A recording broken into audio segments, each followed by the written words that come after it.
Alright, Moon Muffins, so we are having lunch today in my office. We are eating some delicious beef brisket soup that I did not make. Otherwise, there'd be a whole lot more brisket than motherfucking soup in here. Some cottage cheese for some extra protein, and a protein brownie made with black beans, believe it or not. And is it as good as a regular brownie? No, bitch. But is it still tasty, and does it still hit the spot? Absolutely. There are 12 grams of protein in here. I can take all the help that I need. And simply to drink, we have some good old-fashioned electrolytes. So, with that being said, I thought I would answer some of your most popular questions about my demonolatry practice and me being what you guys call a kitchen witch, which is somebody who utilizes witchcraft in their kitchen. I happen to be a witch and a chef, so it kind of works out for me. But you don't need any of these fucking terms. This is all social media stuff. So you don't need labels, and you don't need to put yourself in a little genre or a box. You can do everything. Question 1, which is very legitimate because of the cost of living. I don't feel like I have enough food to give for offerings all of the time. What do I do? You do not need to give any food offerings to spirits. Unless you have some sort of premeditative contract, which I would then recommend making that happen, especially if you've already received what you were seeking from such demon. That's going to be between you and that entity, between you and knowing that entity very well. A lot of other factors can be into play. Some are very forgivable, others have zero fucking chill and tolerance. But you don't need to give food offerings to any spirit like a daily ritual. Outside of somebody like Santa Muerte, which, you know, she requires lots of offerings and lots of water. I leave water as offerings for the demons as well. They absolutely appreciate that. But in terms of food scarcity, food deserts, your income, all of these factors that are being, like, just played and used against us, and then we gaslight each other for them. Like, I can tell you, if you're just a genuine good person, and I don't mean good, like, you're transparent with yourself and your intentions for what you're seeking, it's not going to be that hard of a process, at least that sort of part. But you do not need to give any food offerings to demons. I provide entertainment, I provide my chef brain and my love language coming to life, and I'm very blessed that I get to build something from that. That doesn't mean that everybody needs to go bake a fucking cake for the devil. That doesn't mean that you need to stress if you're on a limited budget because of the cost of living. And that also doesn't mean that your magic's not working either. And I have been one to say, like, bitch, you can't even manifest a fucking Happy Meal. How the fuck are you going to manifest this? I understand firsthand. We have a lot of Gnostic systems that are set in place that are being used against us. And the biggest perpetrator is ourselves. Sometimes we're very limiting in our beliefs, and we have to try to weed out of that, and demons will help you. There's so many ways to give offerings, and other ways that I do that aren't food offerings is I will dance, and I'm not like much of a dancer. I will dance with Lilith and Hecate, and I'll smoke pot with them. I do creative projects like my Gnosis with Belial that I spoke about years ago. I've been studying cinematography and getting in shape so I can try to bring some elements to life this year. I'm also a very creative person. I'm a musician. I do a lot of different things on my own time to connect with these spirits, similar to how you would with people that you care for. And that's it. Number 2 is, first of all, I gotta take a bite of food before I wither away because I'm fucking starving.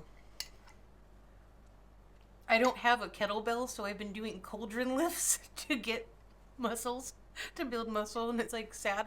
It sounds funny as fuck, but I've legit been doing that. Like, I don't even want to show people because it's probably dangerous. You guys think I'm fucking playing. Look, it's still in here. Like, I am dead fucking ass serious. Like, I'm not recommending that because, like, these can come unhinged, and, like, the little patas on the bottom here, these can, like, puncture your foot. But I did a bunch of cauldron lifts this morning in my arms. I'm like, got the fucking sugar shakes.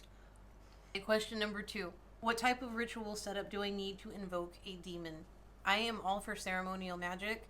I have a ceremonial robe and attire that I don't show on camera. I sometimes dress up in suits, and I'll make videos for you guys. Sometimes it's elaborate. I'll have the whole office lit up in 1,000,000,000 degrees in here. Most of the time, I come with a cleansed body. Just like you would meeting up with a friend or maybe going on a date, you'd probably, hopefully, take a shower beforehand just to have an extra boost of freshness. Some clean clothes and a tea light. And just an understanding of who you're invoking, because it's similar to like knocking on somebody's door that you don't know, and then them answering it, you going, "Hi, oh, I know that your name's Bob. Do you want to hang out?" And Bob is going to be like, "No, motherfucker," unless Bob's fucking packing a double barrel, he's probably going to say, "No, fuck off, slam." Demons can be the same way. So you having intent to do research on them, and that is going to be up to you to decipher. I have a very diverse range of Moon Muffins. Some Moon Muffins are super adept and have read every fucking book 10 times over and they never shut up about it. And then others are like, I can't read 2 pages a day because I have all these issues. You need to understand that that is up to you to decide if you can or can't. And that is going to be up to you to do research on these primordial beings who are very powerful and can sometimes be very fucking intimidating, no matter how nice you are. And you have to be transparent and real with yourself and kind of solid with yourself, or at least what you would like to be with yourself before invoking a demon. So the best thing you can have is a fresh body, some clean clothes. They don't have to be fancy clothes at all. Just use what you have. That is good enough. You are good enough. Just show up as yourself. You are good enough. Ceremonial magic is amazing, but unless you are really built for it and you are cut from that cloth and you know that you've had alliances with that in past lives, you're most likely not going to do it every single fucking ritual that you do. And it's okay if you do. What's not okay, in my opinion, is feeling like you have to in order to get any results. Because I can just think of shit and my magic works. And it's not like that for everything. These are all psychological tools, and they're also energy that represents, and we really are giving these demons space on the physical plane. I make room for them. I make room for them in my environment because I invite them in, and they are so precious to me. I can't say that that's how it's going to be for you. You will know that. Who is the biggest infernal foodie? This was my favorite question that I received on TikTok. That would be Hecate. She's not a Goetic demon, obviously. She is a titan, and she's also, labeled as a goddess, but she's so much more than a goddess. She, I will say, is my favorite spirit to feed because she loves food. I do stick to the vegetarian type of customs that the collective seems to gravitate toward. I don't have this energy that she hates or completely disregards any meat products. I just feel like a lot of the things that I make that remind me of her, or that I feel like sharing while I'm making or gardening, remind me of her that she prefers anyways. It's very, simple, like a Mediterranean type of diet. Things that are very heavy with garlic and herbs and honey and cheeses and bread. She's a carbs girl. Anything that's sweet, that has thought into it, and maybe a little intricacy in terms of, adding some thyme and some Meyer lemon together for a lovely pound cake. Those sorts of things, Hecate seems to really come to life, and her energy can be very strong with excitement when I am making things. So even if I am giving other entities some offerings, I'll have her signal kind of come up, even if her candles aren't around or she's not in my vortex in terms of my thought process. Because I work with her every day in terms of magic. She'll really let me look at a brownie, right? That sounds like a weed thought. And you think of the components of the brownie. You think of everything that's in there that can be utilized from the earth magically, and how it makes you feel when you alchemize it and eat it, right? It's a fucking brownie. But you learn all of those, energetic, read between the line fine-tunements of your energy work, the overthinking process, the taking shit way too fucking serious, and it's really not. I like that about Hecate. So she's my favorite foodie. I hate using the term foodie as a cook because everybody's like, I'm a foodie. And I don't care. You do what makes you feel happy. But I really enjoy feeding her. Belial will just take anything that you've got that's good, especially if it's got booze in it. His energy's gonna... you know what will happen? You'll drop said fucking offering. Or said food. If, let's say I had, a delicious chocolate cake and it had a whiskey caramel on it, and I'm like, ha ha ha, and I'm walking by his altar, and he might be like, and I'm just like, no. I'm probably going to end up dropping it, and he's going to take it anyways. That's happened a couple times, but I'm also not, disrespectful. I also don't think that you have to feel compelled to giving demons anything, okay? It's sometimes, for some of the stronger personalities, you have to have a little bit of boundaries with. But I don't have my whole day-to-day with intrusive thoughts. Every time I'm making myself something yummy, there's a fucking demon around. Or every time that I'm thinking about feeding myself, I'm thinking about the infernals too. I'm in the kitchen half of the week cooking for anywhere from 5 to 10 hours plus. So they're kind of in my environment as it is. I homestead and I make content and I do a lot of shit off camera. So that's what that is. I would just want to reassure people, but yeah, Hecate hands down is my favorite Infernal to feed. I like learning so much about their preferences anyways as a cook. It's like a lot better than cooking for most people. People are fucking stupid. Okay, this one isn't food related, but I get this one a lot, privately especially, is can you help me speak to Lucifer? No, I can't. I don't have any sort of calling that would allow me to speak on behalf of what you need to another spirit. I can give messages through divination. I can give messages through, is this Infernal contacting you? That sort of stuff from time to time. But I honestly don't think that it would be of any help. And this is a personal opinion, okay? Because people start getting mad, especially if you have services that help with this stuff. I don't feel like it's any help of me to tell you what a spirit that you are too afraid to commune with thinks of you. I think that it would be the best counsel to tell you to navigate that and to take that first step or not. Because it's a fucking hard pill to swallow, even if you don't have religious trauma and you feel like you're in an uncertain ground. I can reassure you, though, I've had no negative experiences with Lucifer.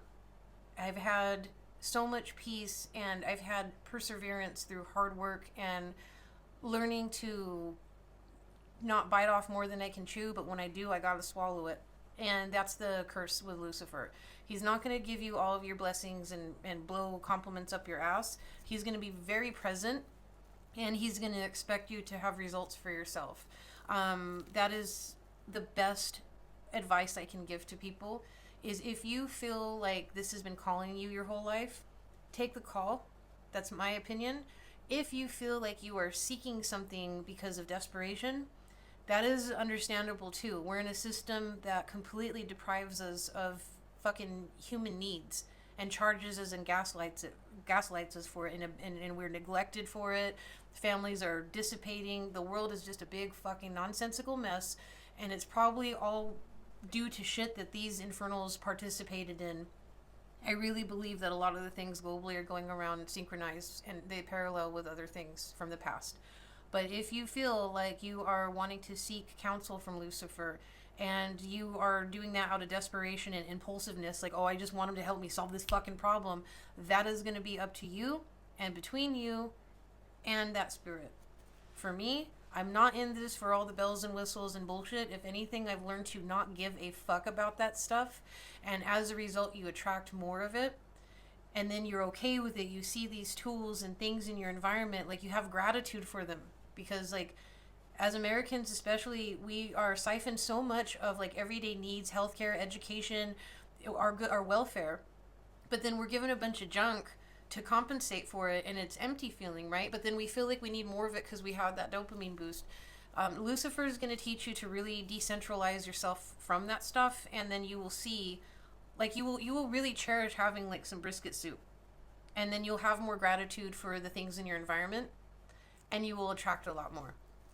I'm going to have some gratitude for this protein brownie.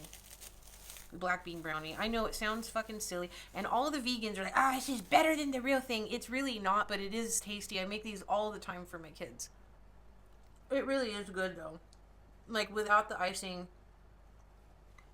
This is all going to get eaten off camera. I don't do this little fucking dainty shit. I intuitively eat, and I'm intuitively fucking hungry right now. Please eat and don't compare yourself to anybody, because I've been building muscle for the past year, and I like tell my own kids, you eat and don't feel like you have to restrict anything. Alright, so next question is food related. What food does Azazel like? Azazel is very grateful for any gesture. I don't want to say he's simple in terms of an Infernal, because he's absolutely not. He's so calm and just, he's very dad energy, but he's fucking scary at the same time. When you don't show up for yourself, he's gonna be that dark corner of your bedroom, and you're not gonna know if he's there or not, and he's gonna start psyching with you. It'll get into your head, because that's how it is. But in terms of food, he's very grateful and simplistic. I make things like whiskey caramel pecans for him. Even cayenne and cumin smoky pecans. He really likes like nuts. Any type of like meat, a burger, French fries. He's very simple. You can give him some steak, some chicken, just anything simple. You don't have to overdo it. A slice of cake from fucking Costco. It's fine. Like, if anything, what you have for any of the Infernals is usually fine. He's so simplistic and grateful. So, like, just some Coca-Cola, just a fucking nice ice-cold Coke, he'll be happy. Azazel's just very, like, just gratitude. It's weird, like, he's so stern and so serious and really, to me, represents wrath because, like, silent wrath is a lot scarier than fucking loud and wrong. He's, like, quiet and right, and I just always want to make him happy because he just puts up with a lot of my shit. But he's very simple. How do you know if a spirit approves of your offering? There are a couple of ways that I've deciphered this. For one, it's the feeling that you get. If you get no feeling right away, they might not have taken the energy, or your mentality is not connected with their energy, which is like the communication device. Kind of like how we're talking. Some of you might know all the details in between of my video getting to you, and some of you fucking have no idea. You just know that you're doing it. I'm having some technical difficulties with my mic that I'm going to be replacing very soon, but the best indication for me is the approval that you get is when you're not mentally or emotionally trying to feel anything. It'll just like, you'll have the surge, and it'll be in a way, it's kind of like when you know when somebody you love is happy, you know their energetic signature. You'll start to learn that over time. I know what it feels like when Hecate's really happy. Sorry, I gotta fix my mic. You'll be able to feel when they're energetically happy. You'll learn that feeling. And you don't need to expect it every time you give an offering either. It's kind of like expecting this big, radical response every time you make somebody a cup of coffee. You don't need to seek for that or anticipate it. Just do things because it feels good, like you would for people you care about. Another indication is when the offering feels dead. That's going to happen and synchronize physically anyways. But some Infernals, the offering will feel dead. Like, you know, if it's been sitting out all night, it's obviously not going to be as appealing. In restaurant language, we call it dead food. If something's waiting on the pass for too long and it doesn't look fucking just plated and fresh within 30 seconds sort of thing, it starts to die. It's the same when feeding spirits. Some of them, though, like Mammon in particular, takes his offerings dramatically quickly, where I will just see it. It looks like it's been out for days and it's been out for like 10 minutes, where other ones might savor that offering.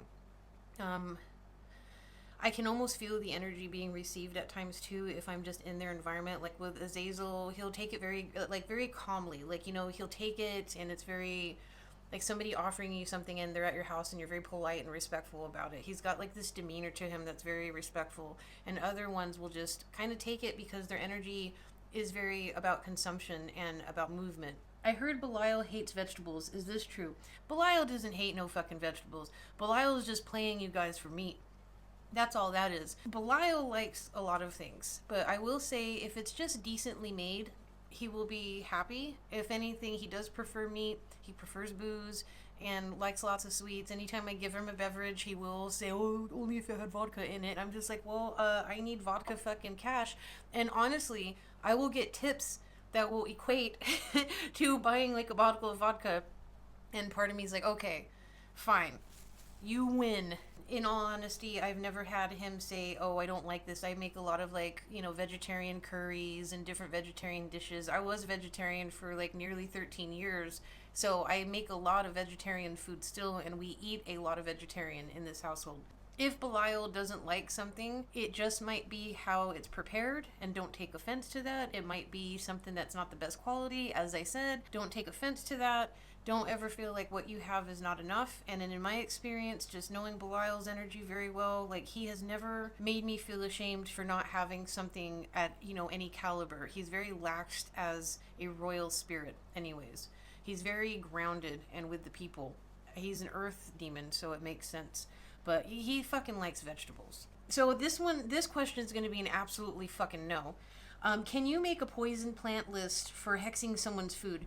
This is not hexing somebody's fucking food. I have said this so many times, like on TikTok in particular. That is assistance to homicide and murder, and I ain't going to fucking prison for you. You need to get some aggressive protection going, and you need to either hire a practitioner or do some curse work, because you cannot be physically cursing somebody's food that can be traceable by the fucking police, because as much as magic works, sometimes it bleeds over and that can create a lot of issues. So no, absolutely not. For a plethora of reasons, I will not be giving a list of poison ingredients that you can add to your husband's food. Next question, and we're almost done here for this video because I've taken enough of your time, but I'm going to have some of this brisket soup first. This brisket soup is good, but there's no way I would have made it because there would be no fucking soup. It would be all meat. Do I need to leave daily food offerings? No. Unless you have a contract with said spirit and you said, if you help me with this problem, I will leave food out X amount of days, months, whatever your contract says. And I will say, when it comes to contracts, don't bite off more than you can chew, because some demons are going to hold you accountable. Some are very lax. King Belial, I have an ongoing contract with him. I've got pacts with him. And I honestly, I'm certain I have pacts that have gone on from past lives with this demon. Which is why sometimes if this creeps up with you, it's not because you owe them.